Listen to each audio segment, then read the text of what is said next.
가운데 주님을 환영하고 축복합니다. 오늘 나눌 하나님의 말씀은 고린도 후서 11장 22절부터 28절까지 말씀입니다. 고린도 후서 11장 22절부터 28절까지의 말씀입니다. 우리 함께 읽도록 하겠습니다. 그들이 히브리인이냐 나는 그리하며 그들이 이스라엘인이냐 나도 그리하며 그들이 아브라함의 후손이냐 나도 그리하며 그들이 그리스도의 일꾼이냐 정신없는 말을 하거니와 나는 더욱 그리하는도다. 내가 수고를 넘치도록 하고 옥에 갇히기도 더 많이 하고 매도 수없이 맞고 여러 번 죽을 뻔하였으니 유대인들에게는 40에 하나 감한 매를 5번 맞았으며 3번 태장으로 맞고 1번 돌로 맞고 3번 파산하고 일주일에 깊은 바다에 지냈으며 여러 번 여행하면서 강의 위험과 강도의 위험과 동족의 위험과 이방인의 위험과 신의 위험과 강의 위험과 바다의 위험과 거짓 형제 중에 위험을 당하고 또 수고하며 애쓰고 여러 번 자지 못하며 줄이며 목마르고 여러 번 굶고 춥고 헐벗었노라. 이 일을 고사하고 아직도 날마다 내 속에 눌린 일이 있으니 곧 모든 교회를 염려하는 것이라. 아멘. 오늘 이 본문에 들어가기에 앞서서요, 우리가 저번 주에 말씀을 나눴던 내용을 정리하고 한번 말씀으로 들어가 보도록 하겠습니다. 저번 주에는요, 바울의 자랑과 또한 거짓 교사들의 이 자랑에 대해서 우리가 서로 다른 것을 주장하고 있음을 보았습니다.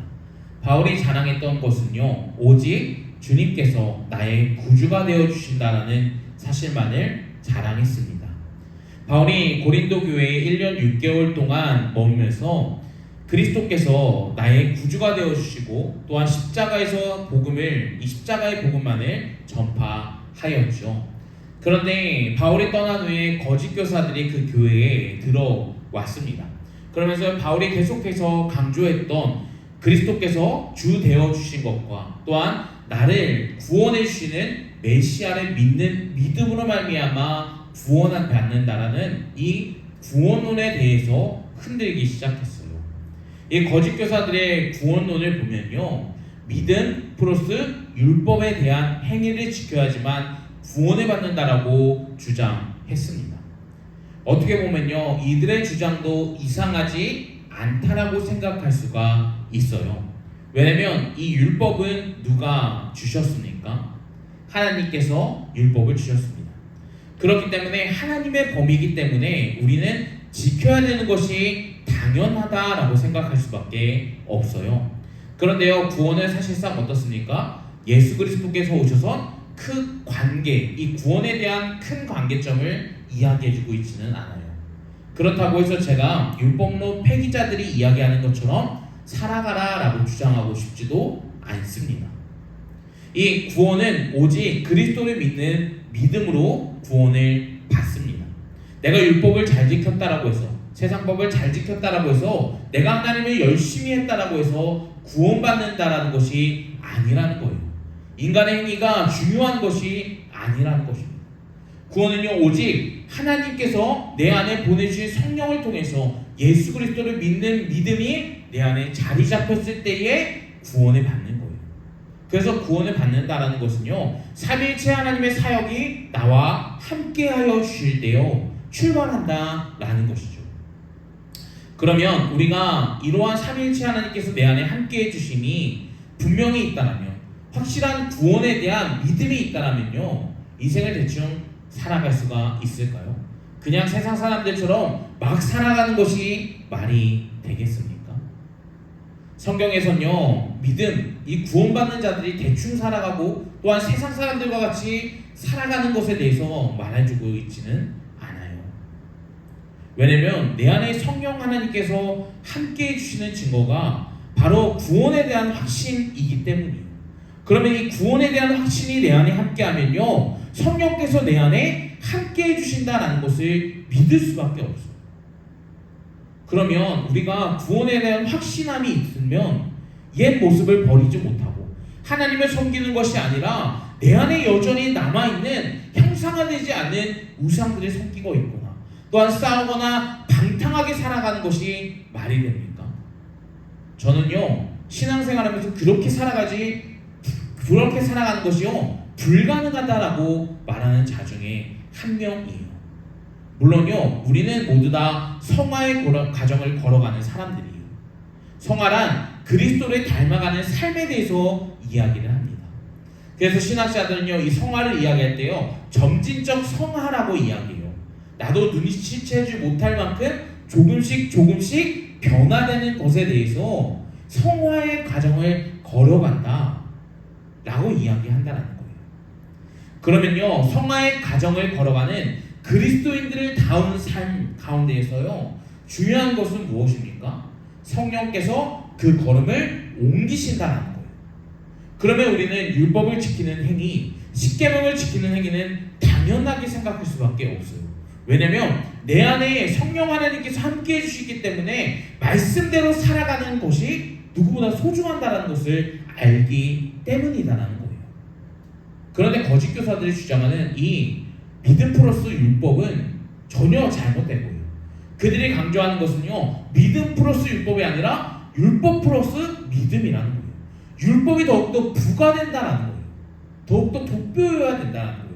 그렇기 때문에 나의 행위가 어떻게든 열심히 살아가는 것, 그것이 바로 구원과 직결되고 있는 문제야 라고 이야기합니다. 우리가 이야기하는 것, 사도 바울이 지금 주장하는 오직 그리스도를 믿는 믿음과는 정반대된다라는 것입니다.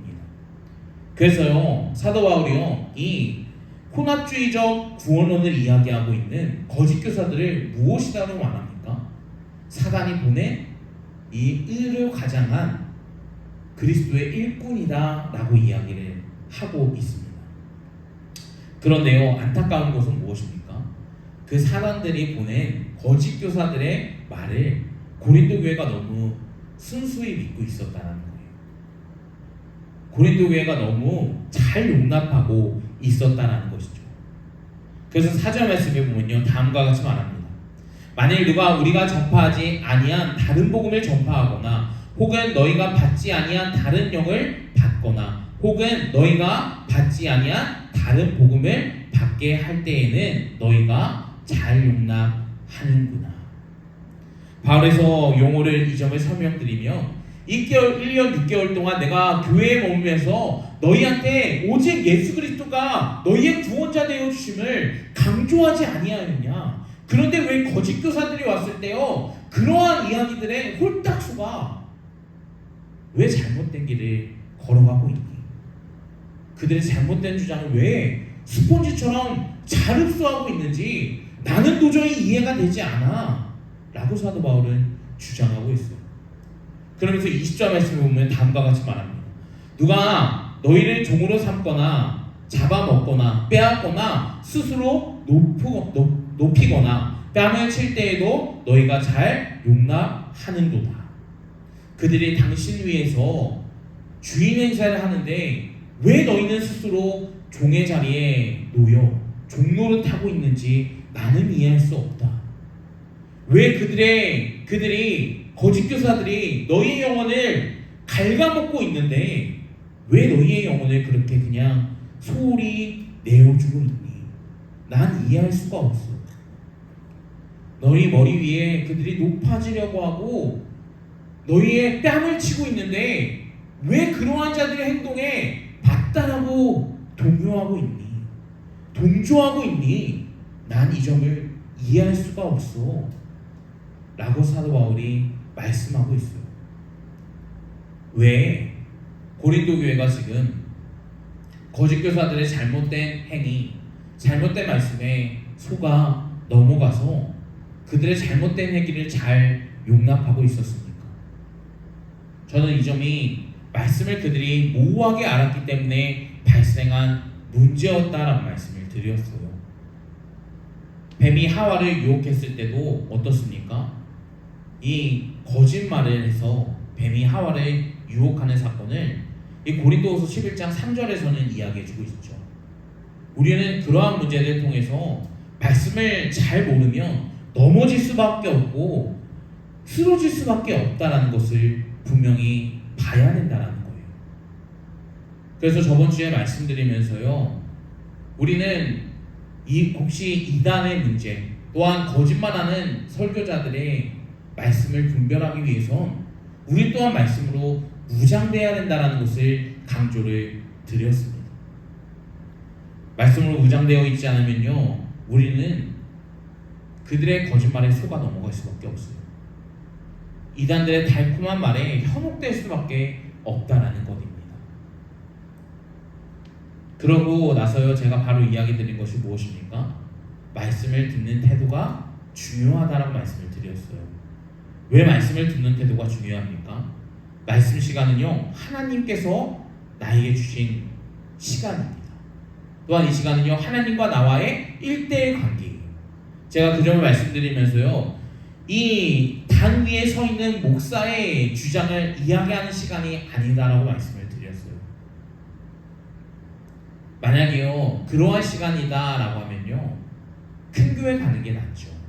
그리고 한국 교회에 정말 위대한 목사님들의 설교를 듣는 게 더욱더 나한테는 유익이에요. 왜냐면 그 큰 교회 혹은 그 유명한 목사님들은요, 더욱더 좋은 말씀, 더욱더 귀한 말씀들을 선포해주고 있어요. 그런데 왜 이 자리에 나와 굳이 어린 목사 그리고 작은 교회의 목사의 설교를 듣습니까? 강단에 세우신 하나님의 말씀, 이 스피커의 역할을 감당하고 있다는 것을 알기 때문 아닙니까? 그렇기 때문에 작은 교회, 이 부족한 목사를 통해서 선포되는 이 말씀을 듣고 여러분들이 신앙에 자라가는 것 아닙니까? 사랑하는 여러분, 우리가 분명히 말씀을 대하는 태도를 확실하게 해야 되는 이유는 다른 것이 아니에요. 이 강단에서 선포되는 시간은요, 제 말을 하는 시간이 아닙니다. 오직 하나님의 말씀을 전하는 시간이에요. 그렇기 때문에 이 시간에 선포되는 말씀은요, 내 영혼과 직결되고 있기 때문에, 내 영혼을 살리는 말씀이기 때문에 우리는 하나님의 말씀을 더욱더 주목하면서 올바른 태도로 말씀 자리 가운데 거해야 된다는 거예요. 이 시간은 하나님과 나와의 1대1 독대하는 시간이기 때문이에요. 또한 말씀을 정확하게 알아서 우리는 모호한 이 시대 가운데서 거짓말들을 분별해낼 수 있는 신앙인으로 성장해야 되기 때문입니다. 사랑하는 여러분, 여기까지가요, 저번 주에 저와 여러분들이 나눈 말씀이에요. 우리가 말씀을 더욱더 분명하게 알아서 거짓 교사들 혹은 이단들 혹은 말씀을 혼잡하게 하는 자들의 이 말씀을 분별할 수 있는 믿음까지 성장하시길 주님의 이름으로 축복합니다. 그러면요, 오늘 본문 말씀으로 이제 깊게 들어가 보도록 하겠습니다. 오늘 본문 말씀이요, 저번 주와 무슨 관계가 있는지 우리는 살펴봐야 됩니다.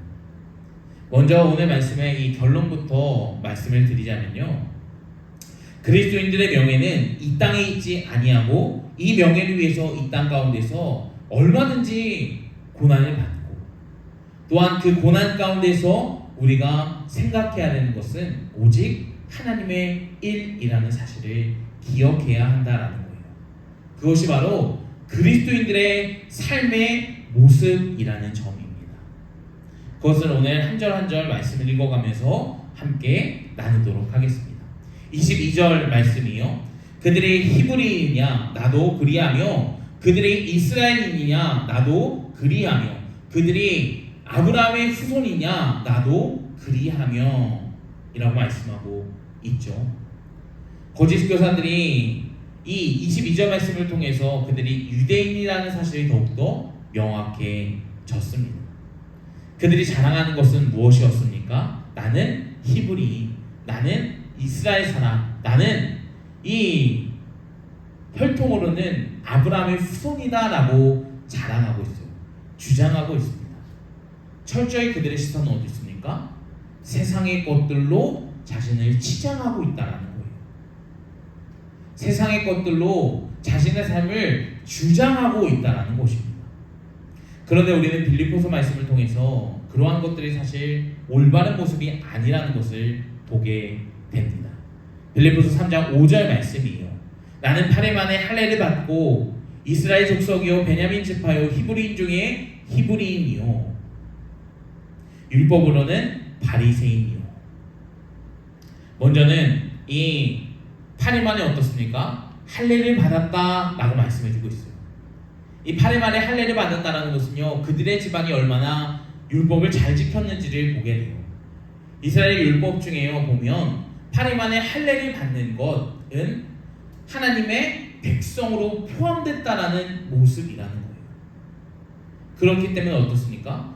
모든 이스라엘 민족들은 8일 만에 할례를 받았어야 된다라는 거예요.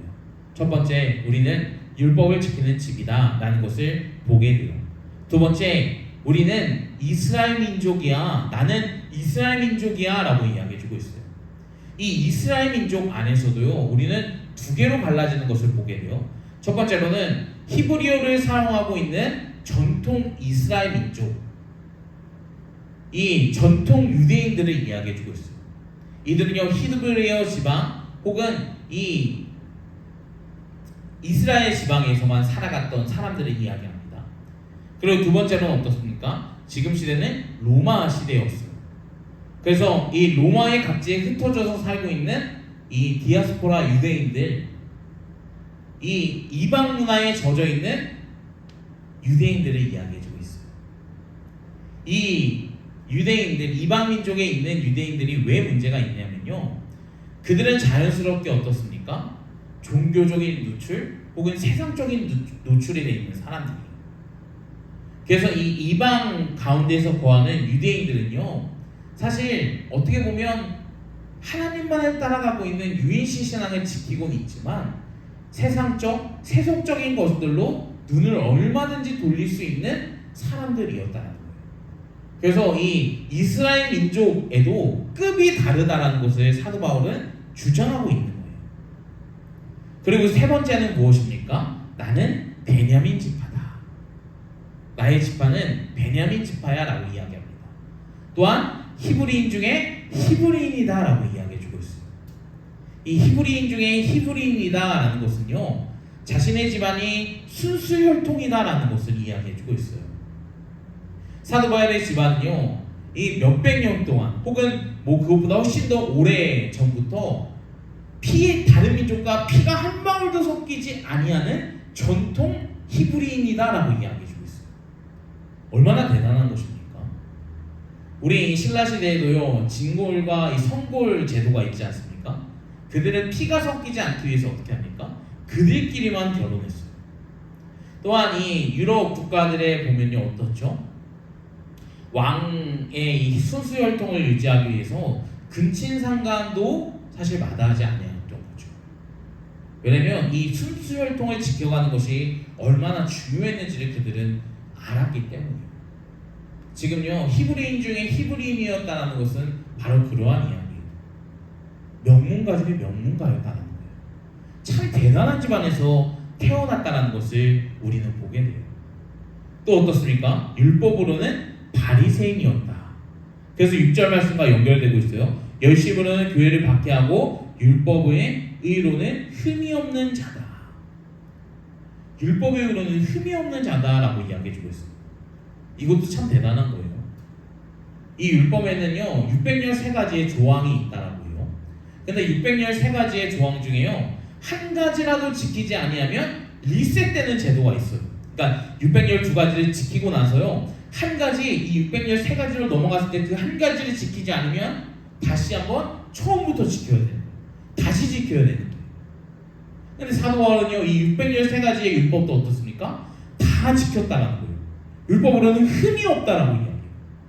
또 이야기를 하는 것이 무엇이냐면요 그것으로도 모자라 장로들이 만든 법까지 어떻게 합니까? 이 사도 바울은 지키면서 살아갔다라고 이야기하는 거예요. 참 대담한 사람 아닙니까? 그래서 그는요 아마 이스라엘 사람들 중에 그보다 하나님에 대한 말씀을 열심히 지켰고 또한 그보다 하나님의 율법을 열심히 지켰던 사람이 없을 거예요.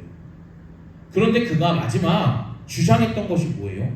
가장 중요한 부분이 바로 여기 8절부터 9절까지의 말씀에서 보면요, 다음과 같이 말합니다. 또한 모든 것을 해로 여김은 내가 그리스도 예수를 아는 지식이 가장 고상하기 때문이라. 내가 그를 위하여 모든 것을 잃어버리고 배설물같이 여김은 그리스도를 얻고 그 안에서 발견되려 함이니 내가 가진 의는 율법에서 난 것이 아니요 오직 그리스도를 믿음으로 말미암는 것이니 곧 믿음으로 하나님께로부터 난 의라. 지금요 22절에서 말씀하고 있는 거짓 교사들이 주장하는 것은 무엇이에요? 세상적인 혈통에 대해서 이야기해주고 있었어요. 그런데 사도 바울이 이야기하는 것은 무엇이에요? 예수님을 만나고 세상에서 중요하게 생각했던 것, 세상에서 내가 그동안 자랑했던 그 모든 것이 배설물보다 가치 없는 것임을 내가 알았다. 율법으로 구원받는 것이 아니라 그리스도를 믿는 믿음으로 말미암아 구원을 받고 그 구원, 그 믿음 안에서 내가 다시 한번 이 아브라함의 영적인 자손이 되었다라고 주장하는 거예요. 신분적 변화를 분명히 그는 알았다는 것이죠. 여러분, 거짓 교사들이 자랑하는 것이 모든 것이 결국 어떻습니까? 빌립보서에서 말씀해서 변론해주고 있는 거예요. 여러분, 우리가 여기서 봐야 되는 것은요, 복잡한 혈통에 대한 문제가 아니에요. 그 안에서 진정하게 우리에게 이야기해 주는 것은요, 신앙생활할 때 어떤 관점으로 신앙생활할 것인지를 우리에게 제시해 주고 있는 거예요. 거짓 교사들의 관점은 어떻습니까? 여전히 세상의 혈통, 세상적인 것, 세상의 것들로 신앙생활하고 있다라는 거예요. 그런데 교회 안에서 이렇게 신앙생활 하시는 분들이 안타깝지만 참 많다는 것을 보게 되죠. 믿음이 있다라고 하면서요, 여전히 세상의 가치를 두면서 교회에서 자신을 드러내고자 하는 분들이 너무나 많이 있다는 거예요. 참 안타까운 현실입니다. 그런데 그런 것들이 중요한 것이 아니에요.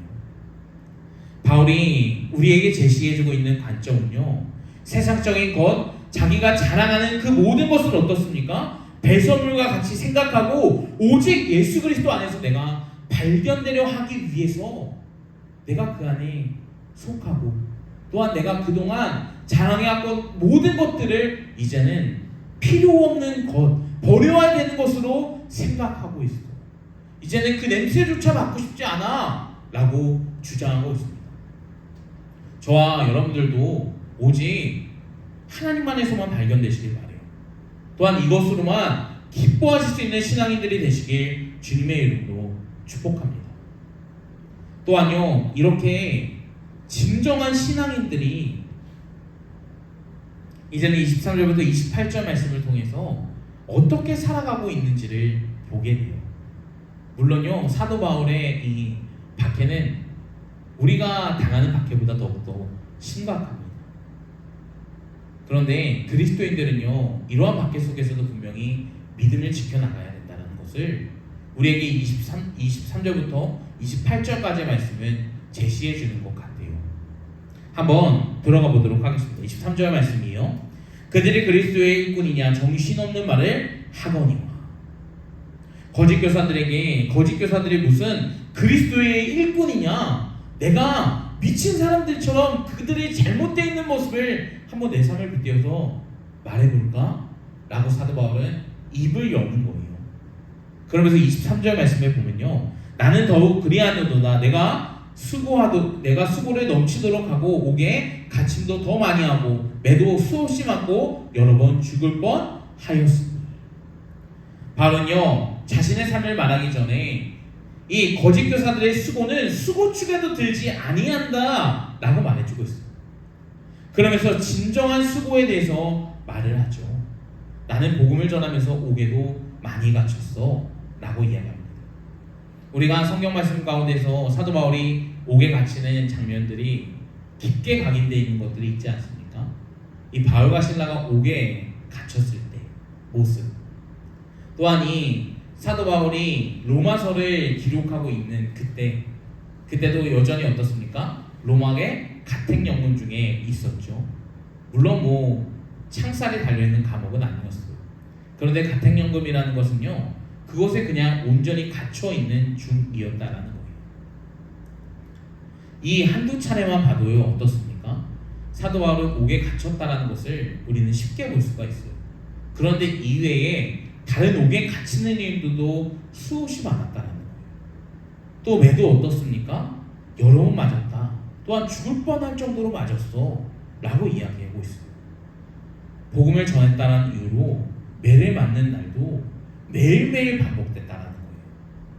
그러면서 이야기합니다. 24절 말씀, 유대인들에게 40에 하나 감한 매를 5번 맞았으며 자기 민족에게 오직 예수 그리스도를 믿는 믿음으로 구원받는 거야 라고 복음의 진리를 외쳤을 때요, 유대인들에게 돌아왔던 것은 뭐예요? 40에 하나 감한 매 39번을 때리는 형벌을 가했다는 거예요. 왜 39번이었냐면요, 이 신명기에 보면요 39대 이상 때리는 것은 사실상 율법에 위반되는 거예요. 그렇기 때문에요, 이스라엘 민족이 할 수 있는 최대의 형량으로 어떻게 합니까? 5번이나 때렸다라는 거예요. 5번이나 맞았다라는 거예요. 우리가 이것이 좀 감이 안 오면요, 유튜브에 이 곤장 맞는 영상 혹은 곤장이라고 치면요 잘 나와 있어요. 그 곤장은 실제로 맞으면 10대 이상 맞으면 이 엉덩이가 피가 팍 하면서 튀길 정도로 엄청난 아픔이다라고 이야기를 해요. 물론 저는 검색해서 보지는 않았습니다. 근데 그러한 매를 벌써 39대나 맞고 그것을 5차례나 맞았다라고 이야기를 하고 있는 거예요. 복음을 전했다라는 이유로. 그러면서 이 35절 말씀을 보면요, 3번 태장으로 맞고 1번 돌로 맞고 3번 파산하고 1주야를 깊은 바다에 지냈으며. 3번 태장으로 맞았다라는 것은요 로마에서 당하는 환란이었어요. 이 로마는 당시에 평화의 상징이었죠. 그런데 그 평화의 상징 그 도시 가운데에서도요 사도 바울은 복음을 전했어요. 그런데 복음을 전하면서 어떻습니까? 사도 바울이 3번이나 태장으로 맞았다라고 해요. 사도 바울은요 로마 시민이었습니다. 그래서 로마 시민을 누군가 때린다라는 것은 사실 불법적인 거예요. 그런데 어떻습니까? 복음을 전했다라는 이유로 로마 시민이었던 사도 바울이 매를 맞았다라는 것이죠. 그러면서 1번 돌로 맞았다라고 이야기합니다. 이것은 사도행전에 이 루스드라에서 당했던 고난이에요. 이 루스드라에서요 사도 바울이 복음을 전했습니다. 하나님께서 구원자 예수 그리스도를 우리에게 보내주셨어 라고 말씀해줘요. 복음을 전했어요. 그런데 어떻습니까? 루스드라에 있는 많은 시민들이 모여서 그에게 돌을 던졌어요. 그런데 이 돌을 던지고 나서 어떻게 했습니까? 사도 바울이 죽었다라고 생각해서 루스드라의 사람들이 사도 바울을 이 문 밖으로 내보내요. 성문 밖으로 내보내요. 그런데 어떻습니까? 성문 밖에서 사도 바울이 죽지 않고 일어나요. 그리고 했던 행동이 뭐예요? 다시 성으로 들어가서 예수 그리스도가 구원자 되어 주셨어 라고 복음을 외칩니다. 얼마나 이 충격적인 사건이에요. 저 같으면요 그렇게 맞을 정도로 돌을 맞았으면요, 아 내가 이 지방에서는 이제 복음을 전하면 안 되겠다, 아 다른 곳으로 떠나자, 이렇게 하고 그냥 다른 곳으로 떠났을 거예요. 그런데요 굳이 일어나서 성으로 다시 들어갔다라고 성경은 말씀해주고 있어요. 참 대단한 사람입니다. 그리고 3번 어떻게 합니까? 파산했다라고 이야기하죠. 사도 바울은요 전도 여행을 했던 자였습니다. 1차, 2차, 3차 전도 여행까지 했죠. 그래서 사도 바울이 돌아갔던 지역을 보면요, 이 이스라엘 지역부터 이 유럽 그리고 소아시아권까지 모두 다 돌아다녔습니다. 그래서 이 사도 바울은요 도보로 이동할 때도 있었지만 배로 이동할 때도 상당히 많았어요. 그런데 그 배가 어떻게 해요? 3차례나 파산했다라고 이야기해요. 그리고 한 번은 어떻게 합니까? 하루 동안 주야 상관없이 24시간 이 배가 완전히 붕괴되고 바다 위에 망망대 위에 혼자 떠다녔다라는 거예요. 우리가 여기서 한번 생각해 봅시다. 우리 같으면 배가 3번이나 파산됐어요. 그 중에 한 번은 24시간 구조되지도 못한 상태에서 하루 종일 물 위에 올라가 있어요. 바다 위에 올라가 있어요. 그러면 저 같으면 배 근처에도 가기 싫을 거예요. 너무 무서워서요. 배 근처에도 가고 싶지 않아요. 사도 바울은 어떻습니까? 그 트라우마, 두려움을 극복하고 나서요, 다시 한번 전도 여행에 몸을 씌워요. 참 대단한 믿음이었다라는 거예요. 참 대단한 신앙이었죠. 그리고 나서 26절부터 28절까지 말씀에서 보면요, 여러 번 여행하면서 강의 위험과 강도의 위험과 동족의 위험과 이방인들의 위험, 먼저요 강의 위험 그리고 강도의 위험, 이것은요 이 고린도 지역에서 쉽게 볼 수가 있어요. 고린도 지역에서는요 이 산의 위험을 되게 많았어요. 왜냐면 그때는 이 산이 지금 뭐 고린도 지역도 똑같죠. 고린도 지역에는요 이 나무가 자랄 수 없다라고요, 산에. 근데 산이 되게 높아요. 우리나라 산보다 더 높은 산들이 많아요. 거기에서 한번 미끄러지면 어떻습니까? 나뭇가지를 잡을 데가 없어서, 나무를 잡을 데가 없어서 그냥 한번 미끄러지면 바로 죽을 수밖에 없는 거예요. 그러한 위험 가운데 있어요. 그리고 어떻습니까? 강도의 위험을 당했다라고 이야기하죠. 강도의, 고린도 지역엔 강도의 위험이 얼마나 셌냐면, 이 강도가 수없이 많이 나왔기 때문에 로마에서 현역 군인을 거기에 보낼 수 있는 이 병력은 안 되니까 태역 군인들을 고린도 지역에 많이 배치했다라고 이야기해요. 왜냐면 강도들이 너무나 심해서 그 골짜기 넘어갈 때마다요 강도들의 위험이 참 많았다는 거예요. 그러고 나서 어떻습니까? 동족의 위험, 자신의 사랑했던 민족으로부터 복음을 전했다는 이유로 어떻습니까? 아까 말했죠. 그리고 또한 이방인들의 위험, 자신이 복음을 전달했던 그들, 생명을 주었던 그들, 생명의 말씀을 전했던 그들에게도 어떻습니까? 위협을 당했다는 거예요. 신의 위험도 이야기했죠. 광야의 위험은 말할 것도 없습니다. 바다 위험도 3번 파산했다는 것을 통해서 말씀을 드렸어요. 그리고 거짓 형제들 중에 위험을 당했다는 것은요, 지금 고린도 교회에 들어오고 있는 거짓 형제들의 이야기예요. 그들이 사도 바울이 사도가 아니다라고 주장했죠. 그들의 위협을 당했다라는 거예요. 또 수고하며 애쓰고 여러 번 자지 못하고 줄이며 목마르고 여러 번 춥고 헐벗었노라. 이 일은 고사하고 아직도 날마다 내 속에 눌린 일이 있으니. 참 하나님도 너무한 것 같지 않습니까? 바울이요 자기의 삶을 자랑하기 위해서 그 전도여행을 떠났습니까? 아니에요. 하나님의 복음을 전하기 위해서 그 전도여행에 떠났죠. 그런데 하나님을 전하면서도 그는 많은 위협을 당했습니다. 사람의 관점에서 보면 하나님은 참 너무하시다 라고 생각이 들 수밖에 없어요. 이왕 복음을 전하는 그 길 최소한의 안정을 보호해 주셔야 되는 거 아니야 라고 이야기할 수가 있어요. 그런데 왜 이렇게 고난이 많아? 왜 이렇게 위험이 많아? 여러분, 이 위험을 통해서 우리가 봐야 되는 것은 무엇입니까?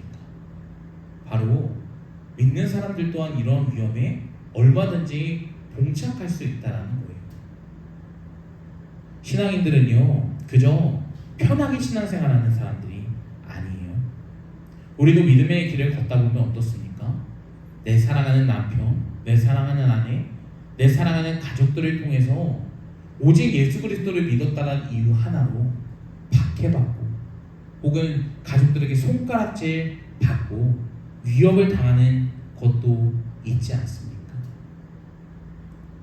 그런데 왜 믿음을 내려놓고 가정의 평화를 지키기 위해서 그들에게 달려가지 않습니까?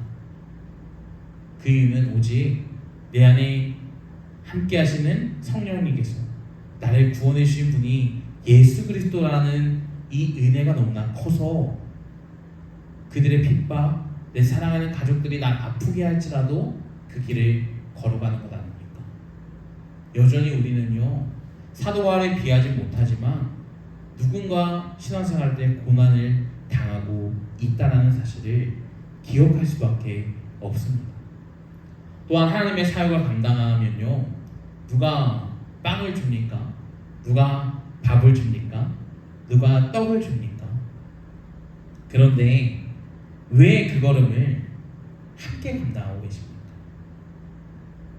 코로나 때 보면요, 또한 어떤 일이 있었습니까?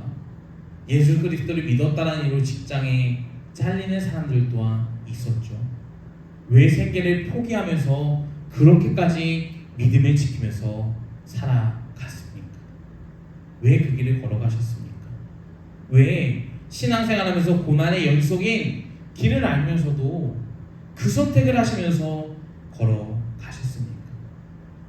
저는요, 사도 바울의 신앙 고백이 여전히 우리 가운데 함께하기 때문이다라고 생각을 해요. 성령께서 하시는 고백이 우리 가운데 여전히 함께하기 위함이다라고 생각을 합니다. 28절 말씀해 봅시다. 내 속에 눌린 일이 있으니 곧 교회를 염려한 것이라.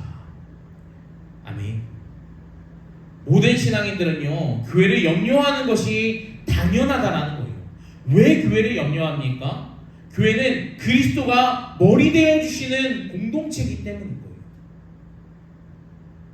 사랑하는 여러분, 우리가 이 사실을 안다면요, 교회의 일을 염려하는 것, 하나님의 일을 염려하는 것, 나의 육체의 고난, 나의 육체의 어려움, 나의 육체에 당하는 환난, 그 아픔보다 더욱더 우리가 생각해야 되는 것은 오직 하나님의 일에 염려함이라는 것입니다. 그것이 바로 신앙인들에게 주신 하나님의 마음이라는 것이죠. 그렇기 때문에 우리는요, 신앙생활하면서 대충 할 수 없는 거예요. 가끔씩 교회 안에 보면요, 이런 이야기들을 하시는 분들이 계세요. 신앙생활 그냥 대충 해. 대충 해도 나처럼 복을 받고 살지 않냐? 뭐 그렇게 목숨까지 걸어가면서 해? 아니요. 저는요, 이러한 신앙인들을요, 신앙인이다라고 이야기할 수가 없어요. 그냥 종교인은 정도는 될 수 있어요. 진짜 신앙인이 그러한 이야기를 한다? 저는 불가능하다고 생각합니다. 왜냐하면 내 안에 하나님께서 함께 해주시는데, 그러한 믿음이 있는데 어떻게 대충 신앙생활을 할 수 있겠습니까? 쉬엄쉬엄 신앙생활을 할 수 있겠습니까? 왜 하나님을 포기하면서 왜 세상의 것들을 취하면서 살아갈 수 있겠습니까? 종교인이기 때문에 가능한 거예요. 진정한 신앙인은요, 내가 환난 가운데서, 어려운 가운데서, 목숨을 걸 만한 문제 가운데서 또한 여전히 믿음을 지켜나갈 수밖에 없다는 겁니다. 왜입니까? 이것은요, 나의 생명과 직결된 일이기 때문이에요. 한번 생각해 봅시다. 어떤 문제가 나의 목숨을 위협해요. 그러면 그 문제를 극복하기 위해서 어떻게 합니까? 목숨 걸고 노력할 거예요. 신앙생활하는 것도 똑같습니다. 신앙생활은요, 목숨 걸고 신앙생활하는 거예요. 대충 하는 것이 아닙니다. 쉬엄쉬엄 하는 것이 아니에요. 그렇기 때문에 저는 그들을 종교인은 될 수 있지만 신앙인으로 생각하지는 않는다는 거예요. 여러분, 할 수만 있거든, 확실하게 마음의 결단함이 있거든, 우리가 정말 참된 신앙인답게 목숨을 걸면서 고난과 역경과 힘듦이 있지만 여전히 함께 하시는 하나님을 바라보면서 그 구원만을 바라보면서 나아갈 수 있는 저와 여러분들의 삶이 되길 주님의 이름으로 축복합니다. 오늘 사도 바울은요, 우리에게 그 점을 이야기해주고 있어요. 사도 바울의 고난, 힘든, 어려움, 신앙생활 가운데서 얼마든지 당할 수 있습니다. 물론요, 그 정도까지의 위험은 지금 한국에서는 뭐 경험할 수는 없을 수 있습니다. 그런데 여전히 우리의 삶 가운데서는요, 이해할 수 없는 고난들이 너무나 많아요. 환난들이 많습니다. 근데 그 안에서도 믿음을 지키는 이유는요, 오직 예수 그리스도께서 내 안에 함께 해주시고, 성령께서 내 안에 함께 해주시고, 또한 하나님께서 내 안에 함께 해주시기 때문에, 그 신앙이 있기 때문에 그 걸음을 아버지 옮겨가는 것 아닙니까? 또한 그 걸음을 옮겨갔을 때요, 내 마음 가운데 여전히 있는 생각이 무엇입니까? 바로 교회를 생각하는 마음이라는 거예요. 하나님의 일을 생각하는 마음인 거예요. 나의 고난, 나의 아픔, 그것 이전에 더욱더 중요한 것은 하나님께서 나의 안에 주시는 이 고백들이라는 것입니다. 사랑하는 여러분, 우리가 그 고백만을 시키면서 살아가시길 주님의 이름으로 축복합니다. 그렇기 때문에 세상 사람들이 때로는 우리의 삶을 멍청하다, 바보스럽다라고 생각할지라도 뭐 저렇게까지 신앙하냐, 믿음 지키며 살아가냐 라고 이야기할지라도요, 하나님을 진짜 만난 사람들은요, 그러한 바보처럼 여겨지는 것, 멍청한 사람들로 보여지는 것, 그것보다 하나님이 더욱더 중요하다는 것을 압니다. 그렇기 때문에 그 걸음을 옮겨갑니다. 사랑하는 여러분, 그 걸음을 끝까지 함께 걸어갈 수 있는 저와 여러분들의 삶이 되길 주님의 이름으로 축복합니다. 오늘 말씀의 결론이에요. 그리스도인들의 명예는요, 세상의 명예과 달라요. 저번주에 인트로를 들어가면서 서두를 열면서 이야기를 드렸죠. 그리스도인들의 명예는 세상과 다르다. 세상의 명예는요, 내 성공을 주장하거나 내가 드러나는 것들을 주장합니다. 그런데 그리스도인들의 명예는요, 나의 삶을 통해서 드러나는 예수 그리스도의 삶을 이야기하는 거예요. 또 그런 삶을 살아가다 보면 고난과 어려움과 위협이 분명히 있을 거예요. 그때 꼭 기억합시다. 나의 부족한 삶을 통해서 하나님의 영광이 드러날 수만 있다면 우리는 그것으로 만족합니다 라고 신앙 고백을 할 수 있는 저와 여러분들의 삶이 되길 주님의 이름으로 축복합니다. 그리스도인들의 명예, 오직 내 삶을 통해서 그리스도 그리고 복음만이 드러날 수 있는 삶을 걸어나가실 수 있는 저와 여러분들의 삶이 되길 주님의 이름으로 축복합니다.